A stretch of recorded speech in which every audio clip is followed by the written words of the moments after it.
Sa likod ng bawat pangako, may kwentong hindi naririnig.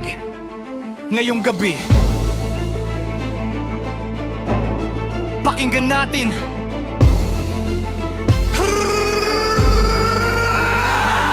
Lumaki sa paligid ng campaign at propaganda. Kada poste may mukha, kada kanto may agenda. Nakasmile sa tarpaulin parang bida sa eksena. Pagkatapos ng election biglang hirap makita. May batang naglalakad sa putik kada umaga. Bitbitang pangarap kahit luma ang kanyang dala. Umaasang balang araw makakaahon sa hirap. Pero kulang ang pasilidad na dapat sana'y sapat. Habang may padong inilaan para sa sambayanan, may kulang pa ring serbisyo sa maraming kabahayan. May meeting sa hotel na mamahalin ng handaan. Isang gabi ng gastos, buwan ng sahod ang katumbas. Sa papel, puro progress, graph at presentation. Puro figures at numbers sa bawat deklarasyon. Pero pagdating sa ground, iba ang sitwasyon. May proyekto sa litrato pero kulang sa aksyon. Nasa bala sa imahe kaysa tunay na solusyon. Mas mahalaga ang kamera kaysa aktwal na kondisyon. Habang tao sa lansangan tuloy ang pakikibaka. Naghihintay ng pagbabago na matagal ng pinangako nila. Habang presyo ng bilihin tuloy-tuloy ang akyatan. Sahod ng karaniwan, hirap makasabay sa galawan. Kung malaki ang pangako pero malilit ang resulta. Natural lang magtanong ang taong nagdurusa. Kung para sa bayan lahat, bakit may nawawalan?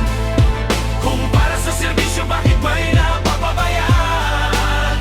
Habang kayo nasa spotlight, kami nasa pila pa rin.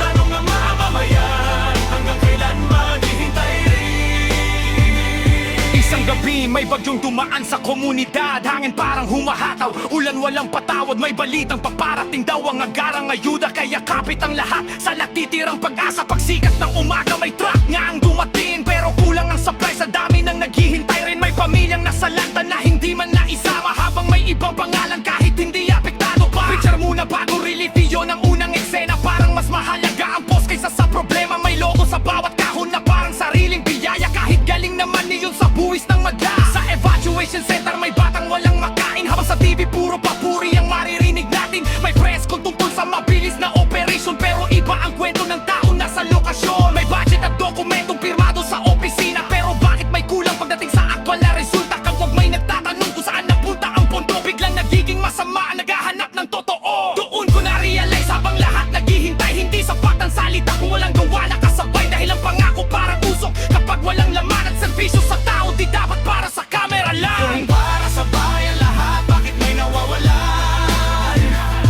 Kung para sa serbisyo, bakit may napapabayaan? Habang kayo nasa spotlight, kami nasa pila pa rin. Galong ang umanamaya, hanggang kailang naghihintay na. Dumating ang panahon na natuto kaming magtanong. Hindi lahat ng nakabarong dapat agad paniwalaan. Hindi lahat ng magaling magsalita sa entablado ay may tunay na malasakit sa nangangailangan. Unti-unting namulat ang matang matagal nakapikit. Sa likod na magagandang salita may katotohanan pilit. Hindi sapat ang palakpak para masukat ang dangal. Mas mahalaga ang ginawa kaysa salitang maggarbo lang. Ang tunay na kapangyarihan hindi lang nasa opisina. Nasa bawat mamamayang marunong magsuri ng problema. Nasa manggagawang bumabangon kahit hirap sa umaga. Nasa kabataang nangangarap ng mas maayos na bukas. Pagsabay-sabay nang nagsalita ang katotohanan. Mas mabigat pa sa bakal ang lakas ng mamamayan. Ang pag natutong magtanong at hindi basta maniwala. Mas mahirap nang itago ang anumang anomalya. Kaya dala ko ang ballpen parang armas ng katwiran. Bawat boto ay paalala na may pananagutan ng bayan ay hindi pagkahariman. Nahilang tumaring kundi bahakar yung baong naghahalap ng tagarungan. Nagdamahal yung iba tarik na araw na talaga. Hindi nakatulog kapag tumay at tumalayan. Nagdaling na natilang talong na nasasagot. Karma nagulong magbawat muna lawan lang nagkakaroon ng tugtol. Kung para sa bayan lahat,